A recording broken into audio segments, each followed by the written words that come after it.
Hi, I'm Callan Steinmann. I'm curator of education here at the Georgia Museum of Art. I'm standing here in our permanent collection galleries with one of my favorite works of art. This is Bacchus number 81 by Elaine de Kooning. Elaine de Kooning was a really important artist, educator. She's an art critic, and she's associated with the abstract expressionism movement that came out of New York in the 1940s and 50s. She was married to another important abstract expressionist artist, Willem de Kooning, and we have one of his paintings here in our collection, just two paintings over here on the wall. The two of them were really integral figures in the abstract expressionism movement, the New York art scene of the 1940s and 50s. Elaine de Kooning's work fits in with abstract expressionism in her use of bold colors, this gestural quality to the way she paints, this energy you can see in her work. But unlike other abstract expressionism artists who are really working with purely abstraction, so you think of artists like Jackson Pollock, Elaine de Kooning tended to have more of a figurative kind of subject matter in her paintings, like this one we see here. So this painting, Bacchus number 81, was painted in 1983. Elaine de Kooning began working on the Bacchus series actually here in Athens. She was the first Dodd visiting chair, Lamar Dodd visiting professor here at the art school at UGA, and she had that position, I think, from 1976 to 1978. And she began working on this series while she was here in Athens. But this particular painting was inspired by an experience Elaine de Kooning had with a statue that she came across in the Luxembourg Gardens in Paris. It's called The Triumph of Silenus. Here's an image of it, and we'll insert one in the video so you can see it as well. It's a 15-foot bronze statue, and she became just sort of obsessed with this particular subject matter. She spent several days sketching the sculpture, which actually does not show Bacchus. It shows his companion Silenus, who was the god of wine and fertility in ancient mythology. And Silenus was sort of a notorious consumer of wine, and him and Bacchus are often kind of depicted in similar ways in a lot of works of art. They're usually drunk, they're usually on a donkey, and they're supported by nymphs and satyrs because they're not able to support themselves because they're so drunk. And that's what's happening here in this particular statue. So when looking at the image of the statue and comparing it to the work of art, you can start to make out some of the suggestion of the figures in the center. So here we have Silenus in the center. His torso here, his head is kind of tilted back with his beard flowing to the side. The donkey's head and neck here in the front, and then the nymphs and satyrs holding Silenus up, keeping him from falling off of his donkey. Elaine de Kooning did a number of studies, little kind of sketches in watercolor in front of the statue that we also have here in our collection at the museum. I love these little studies because they're small, they're about 8 by 10, they were done quickly on watercolor paper. It looks like they were done in like a pad of paper, because in the works in our collection, when we can pull them out, at the top of the page you can even see like the ruffled paper where they've been torn out of the watercolor pad, which I just think is really cool. Each of the studies is really different, so this is one example.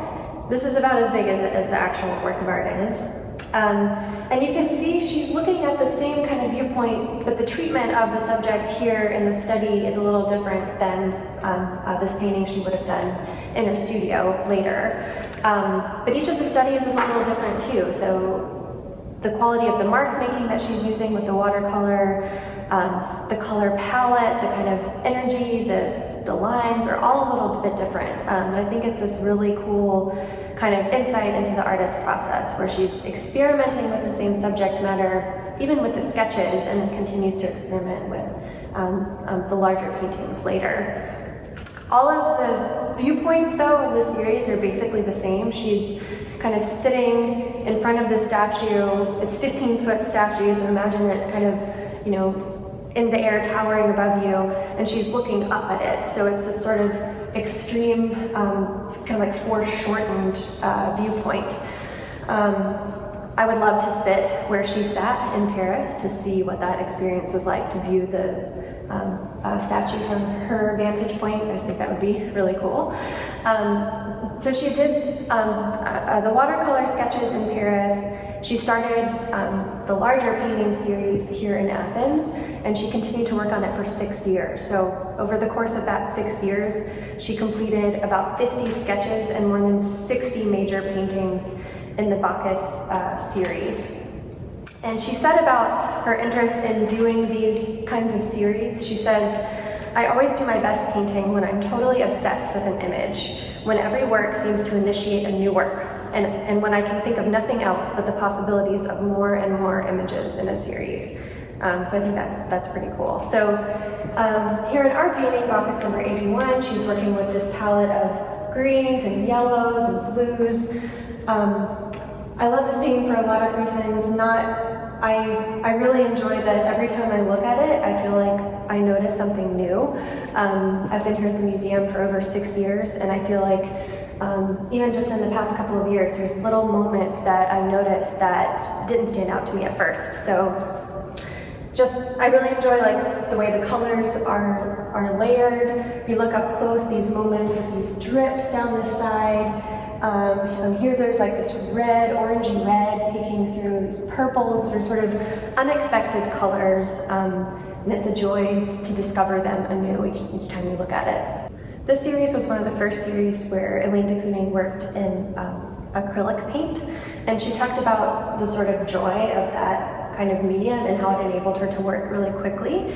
The paint dries a lot quicker in acrylic than with oils, for example, so she's able to build up these layers of paint, and she talked about being able to work really quickly, intuitively with acrylics, sort of tuning in to the unconscious. And she said it was almost as if someone else were doing the painting and I the manual labor. There are some really wonderful photos of her in her East Hampton studio continuing to work on this series. And you can see in this photograph like 3 or 4 different versions of the Bacchus painting all going at once. She tended to work on a lot of different canvases in a series all at the same time.